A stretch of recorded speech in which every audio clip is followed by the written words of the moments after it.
Hey, what is going on, guys? It has been I think it's been like 3 months since I uploaded my last video.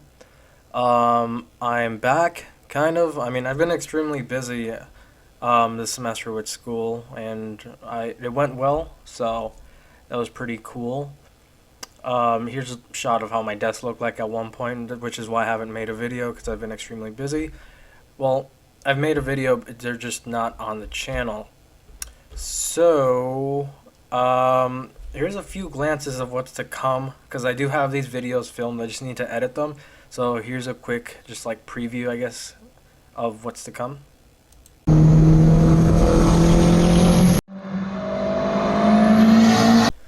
Alright, but in this video we are installing an oil catch can in my boosted, soon to be, hopefully 400 horsepower Celica. So one of the reasons of me doing this mainly is because I saw how gunked up with oil my intake ports were, because I forgot what I was doing. I pulled off my intake manifold for something, and as you can see, they're pretty gunked up, so this should help remedy that and catch some of that excess oil going back into the intake or when it's boosting and such. Anyway, let's get to installing this thing.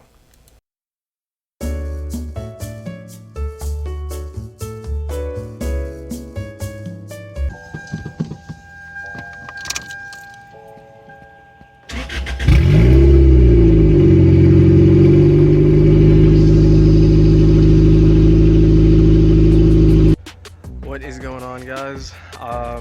Holy crap, we actually passed 900 subs, which is awesome. So, in celebration of that, and me finally having some time off of school, I figured I'd make a little bit of an update, and well, we'll leave the update video for later. But this is going to be installing a catch can on the 400 horsepower Celica. Well, soon to be 400 horsepower. I hope it does, otherwise I'm gonna have to retitle all those old videos. But so let's go over what's going on in the car. Alright, so I have driven this for a total of 250 miles. I'm trying to get it up to like 500 at least. But one, I need to finish the exhaust because it's ridiculously loud. And because of the current events of takeovers, cops are kind of targeting like anyone that's a car enthusiast. So I definitely don't approve of those dumb things. You play stupid games, you win stupid prizes.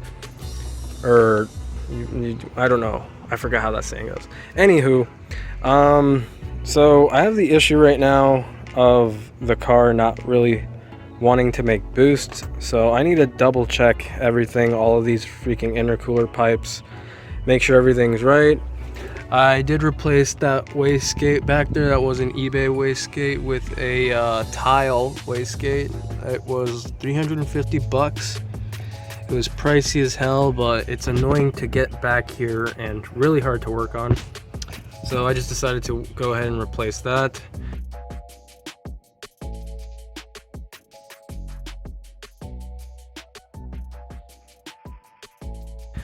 We now have a really adequate 90-degree fitting right there. So my turbo is properly fed, and since it's not an expensive turbo, I mean, but at least for me, dude in college, 850 bucks is kind of pricey. You know, it's not a ball bearing, it's a journal bearing, but it's a Borg Warner, so I'm gonna try to keep it performing top notch as long as possible. But so with forced induction, you have increased cylinder pressures, which if you guys watch Down at Media, which I guess a lot of you do, that kind of leads to oil spewing through a lot of different parts of the engine. And I took off my intake manifold for reasons I really don't remember. I think I was trying to clean my idle control valve again to make sure my idle wasn't idling high because of that. But I probably need to replace that. But anywho, when I took this off, I saw a good amount of oil in each of the ports, intake ports. So something a lot of turbo cars and even naturally aspirated cars should have is an oil catch can thing. And yes, I know, look at it. You can probably guess where it was made. But it still does the job. You know, an oil catch can is better than nothing. So it's a little bit of a kit that comes on, that I got on Amazon. Comes with 3/8 fuel line, but keep in mind, this is basically, you just need it for your PVC system, so it should be alright as long as it can handle a decent amount of heat. So there's that.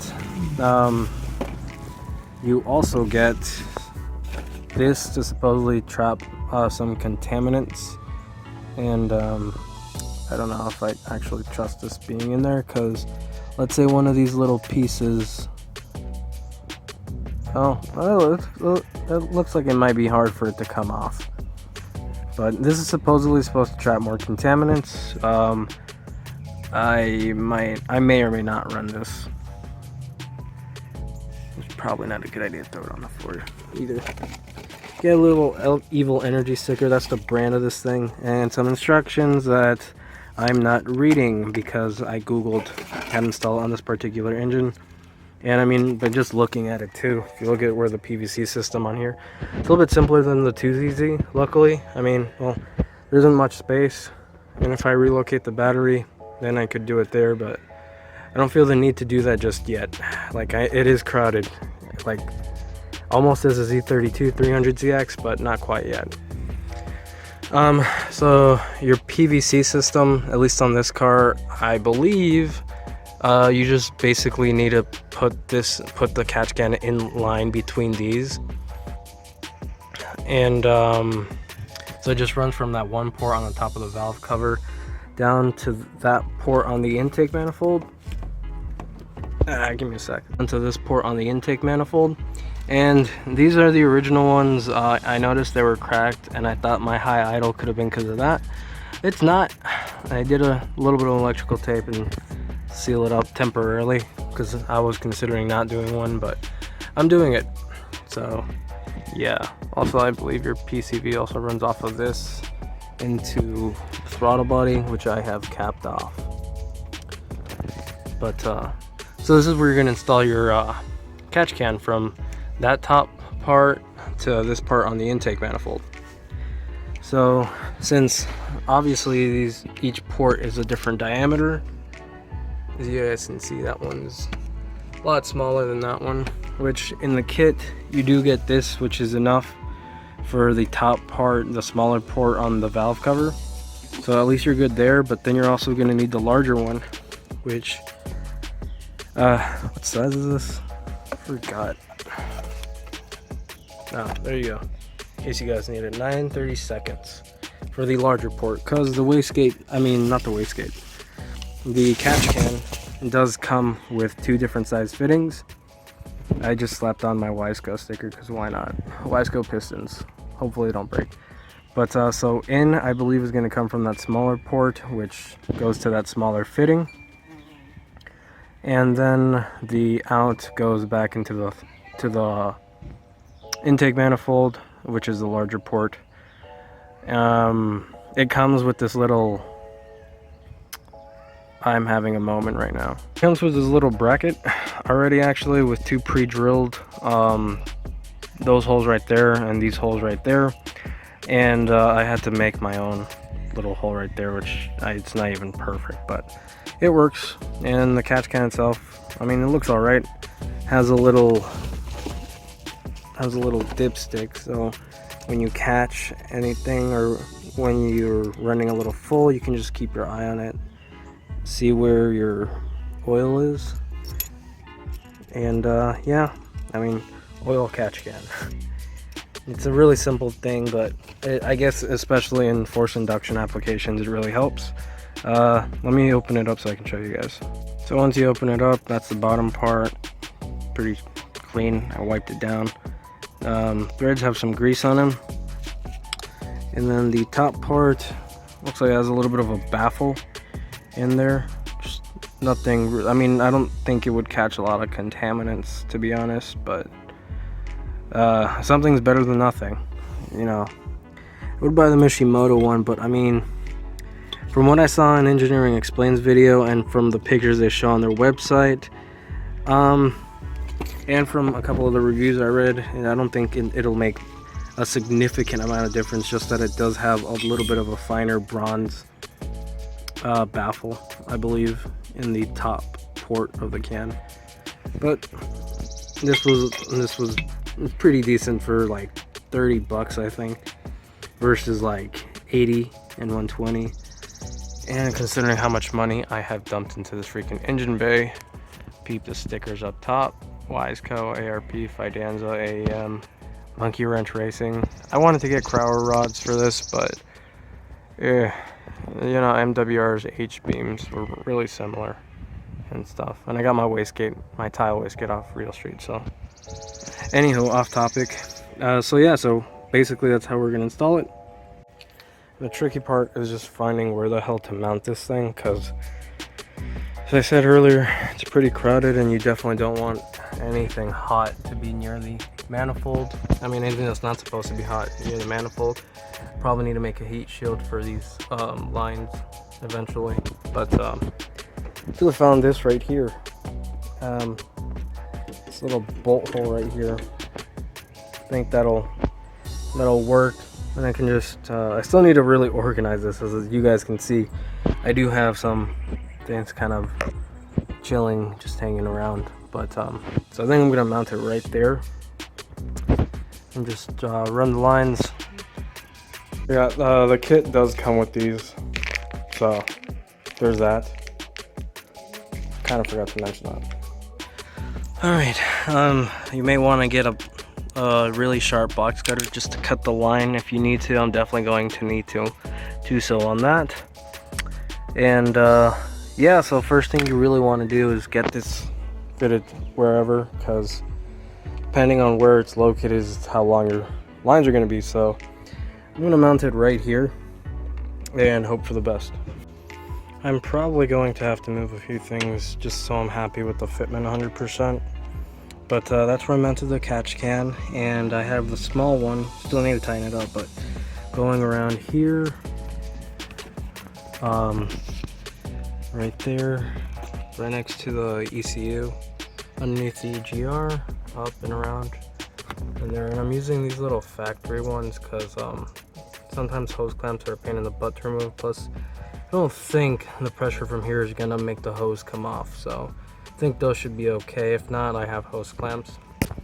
Now this side is kind of a pain in the butt because I might need to rotate this coupler, so this is like further back, so I can have just like have it sit perfectly right there. I mean, actually, I guess that's okay, but kind of hides the charge pipe, so I'll mess with that. Alright guys, so I was gonna route this hose behind this charge pipe and then bring it up to the front into here, but that's overly complicated, and kind of helps if I put it like so. It'll help kind of just hide that zip tie, kind of. Just feel like that looks better instead of like putting it under the charge pipe and putting it here. So that's what I'm gonna do, and I'm gonna use a box cutter to cut that to size. About yay much, and I think that should be pretty much it. So upon installing this, I discovered this wire is cut from whatever the fuck this is. I think it might be the chirper that you hear when you lock the car, which I've never heard since I've owned this car for like since 2016. And that wire might be the reason it's not working, so I'm gonna set that aside because this is a catch can install video. I'm gonna see what that does later on. But so this is how I laid it out. Basically, looks decent. I decided to route the hose underneath because it just looks better. Hose clamp right there, and not too shabby. Pretty neat. I just need to organize a few things. Probably need to wrap one of those protector thingies around this ground cable just to be sure it doesn't get messed up or anything, although it is marine heat shrink, just saying. But yeah, that's pretty much it. Simple oil catch can. It's not the best catch can, but it'll do the job, so my intake manifold doesn't get too gunked up. So that's pretty much it. If you liked it, like it. There's gonna be more updates. I'm just trying to get every little detail fixed with the car that I can, so then we can start making cool videos and stuff. Probably the next thing to look out for is the exhaust being welded, which I'm putting myself out there by putting my welds out there. But I mean, it could be worse. You know, they could look like my first couple of welds that I did a couple of years ago. They're horrible. But yeah, I'll catch you guys next time. We'll probably be doing the exhaust video or something on the 6th gen also, just so my 6th gen guys don't forget that I love that car too. But yeah, I still need to get a lot of bugs worked out. But until next time, I'll see you guys later, and thank you guys for watching, and let's get us to 1,000. We're getting there. Peace.